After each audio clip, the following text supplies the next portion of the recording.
So you guys know that awesome Jenny person that she was talking about this whole time? Well, we have the blessing to have her here tonight to talk to us. So everyone welcome Jenny Lightbody.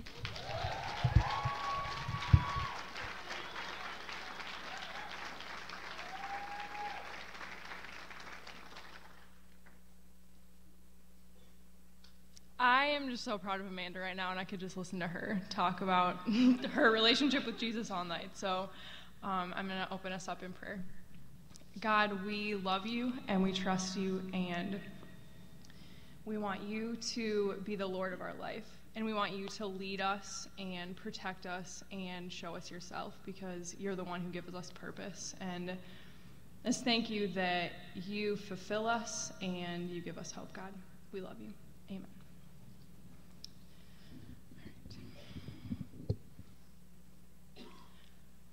So I am Jenny Lightbody. I'm, okay, you can go to the next picture if you want. Okay, so this past June, I married my best friend, John Lightbody, and we actually met my freshman year of college. So we met at the witnessing community that I was in and just became best friends throughout that and started dating, and now we're married and living in Cedar Rapids, Iowa, which is actually a lot more exciting than it sounds.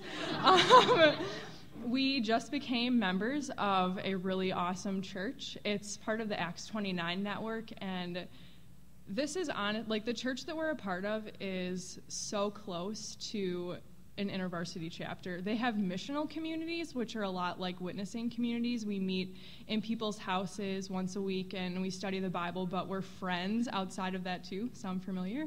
That actually happens outside of college. So all of you should graduate and move to Cedar Rapids and join our church. I am doing my student teaching this semester, so I'm still technically a college student. I was in first grade for the first 9 weeks, and I made one kid cry, and it was my first week of being in first grade, and I was walking around just checking to make sure the kids were doing the worksheet that they needed to be doing, and I looked down and asked Samuel, why haven't you written your name on your paper yet?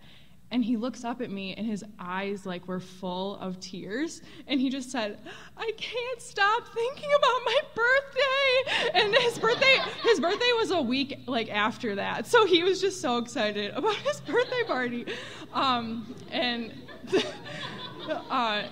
So eventually he could stop thinking about it and wrote his name and got that done. But I'm in fifth grade right now, and kids are a lot taller and a lot more intimidating when they're in fifth grade, but it's going pretty well. And I have started teaching 2 lessons, and the next picture is what kids do when I teach.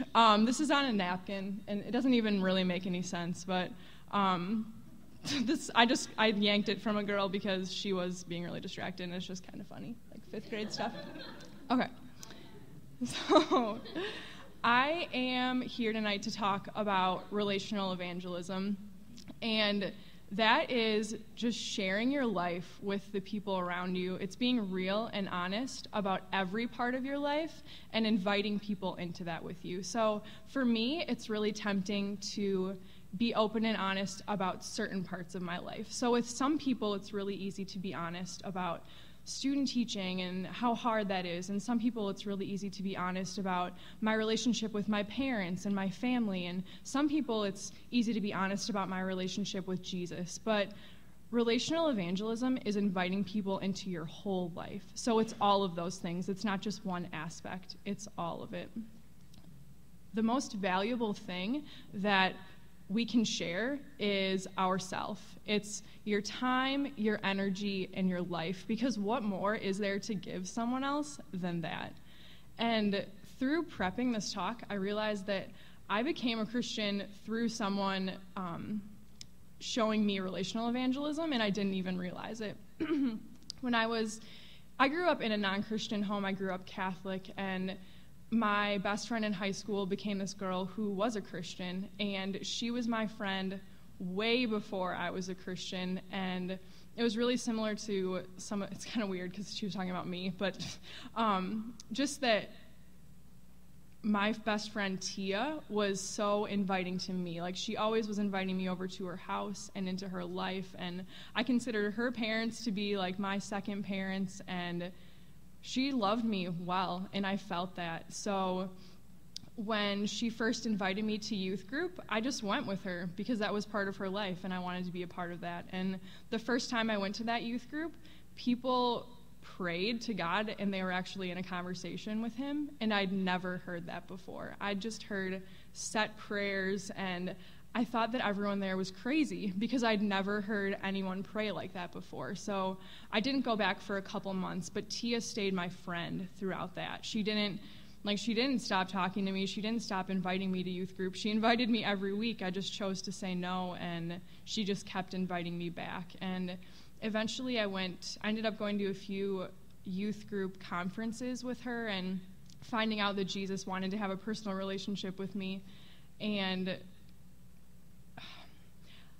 like Amanda was saying, I wouldn't have gone with her if she didn't really love me and didn't really care about me. So those times that I was hearing about Jesus, I was open to talk to her about it because she was so open with me about her life. And I still remember the first time really making the connection that being a Christian means that your life looks different.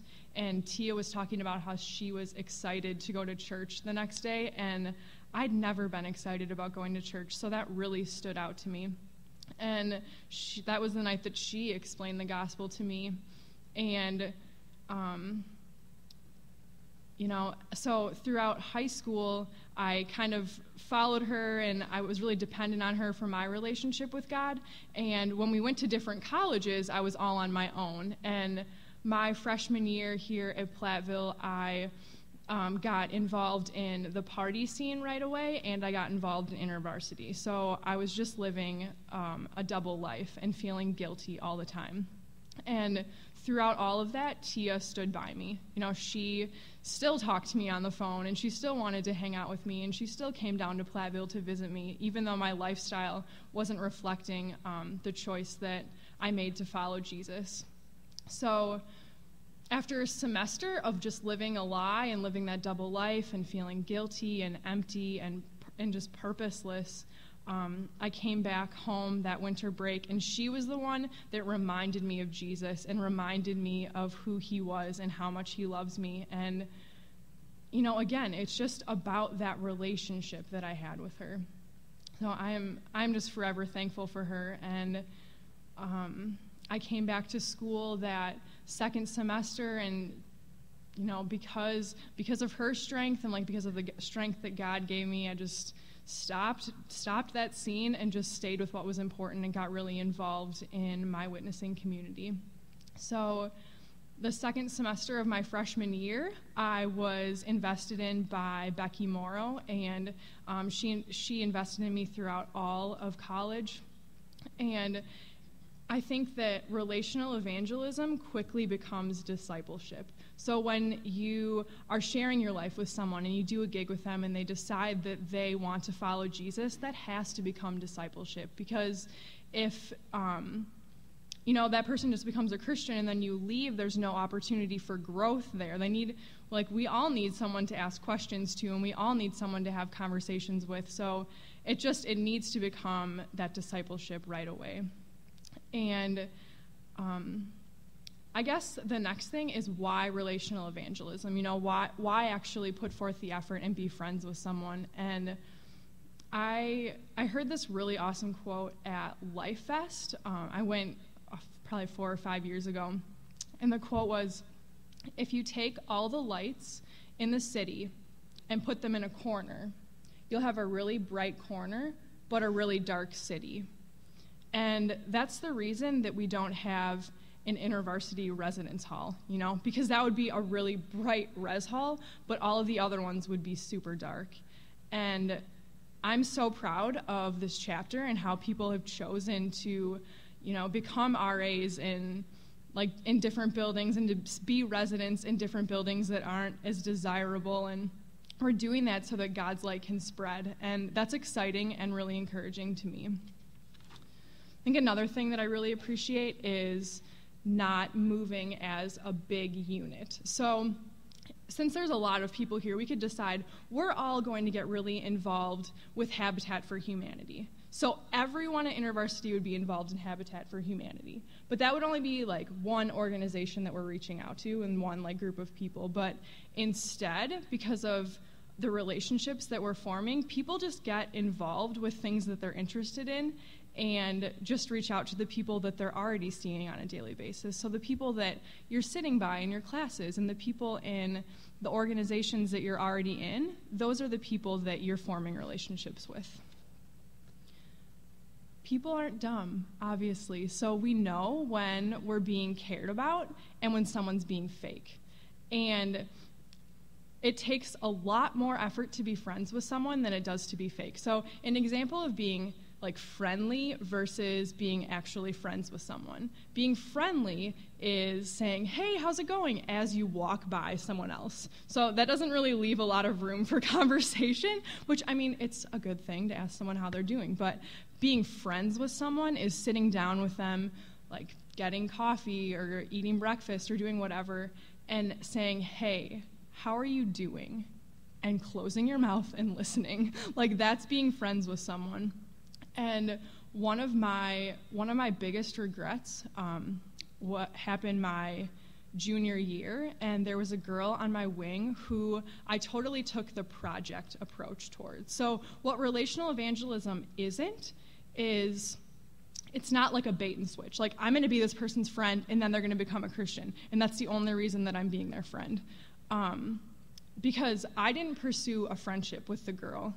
I just did a gig with her because I thought that's what I was supposed to do, which gigs are good. And but I just met with her once a week. We like read the passage that we were supposed to read and talked about it, and then I would do the, hey, how are you doing, as I'm walking by, and then I would see her the next week. And when she didn't become a Christian at the end of our gig, I just stopped. Like, I just stopped even trying to pursue any sort of friendship with her.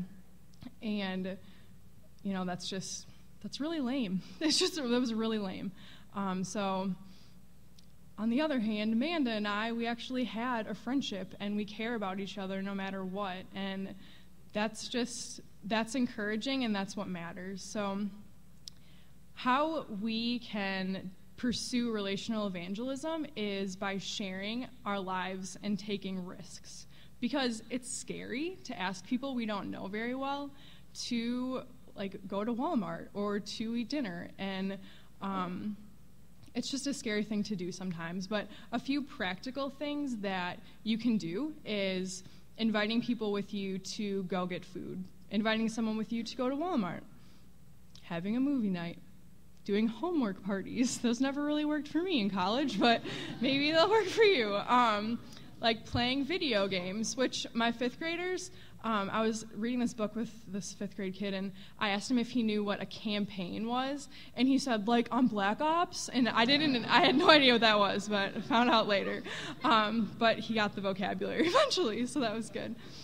But, okay, so, like, playing video games with people is sharing your life, and just going to the campus events that the campus has organized and already has set up for us. So it's doing the things that we already do intentionally and with a strong purpose. And so, so this isn't like just play video games with this person, just like go to Walmart with this person and never see them again. It's doing all of those things with them and sharing your life with them. My freshman and sophomore year, I was blessed to be put in Dobson Hall, and we watched a lot of movies and a lot of TV shows in Dobson, but we didn't just like watch the movie and then leave. We hung out afterwards, and like sooner than I knew it, those people were seriously my best friends, because we would just stay up until like 4 a.m, just I don't even know, like watching each other play Tetris. I don't know, but and like soon those people just became my best friends, and now I'm married to one of them, and I have a winking face in my notes, so who knows what could happen. So like I said before, building friendships takes